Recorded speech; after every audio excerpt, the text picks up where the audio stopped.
आज आम जाना केमती मार्क दे देछि आम रैंक कैलकुलेट करवा सब स्टूडेंट मानकर से गोटे फंक्शन अच्छी rank RANK rank bracket start करवा देन आमर नंबर स्टार्टिंग पोजीशन है आमर कौटी राजेश रु B2 देन कमा दबा एबे आम सेल रेंज को सिलेक्ट करवा सेल रेंज है B2 रु B8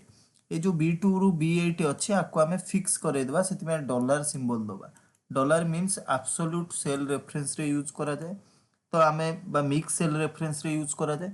तो आमे देन आमे देछि 0 नले 1 0 मीन्स डिसेंडिंग 1 मीन्स असेंडिंग 0 आमे पास करवा देन ब्रैकेट को क्लोज कर दबा बे रैंक आसी गला 95 1 देन सिलेक्ट करवा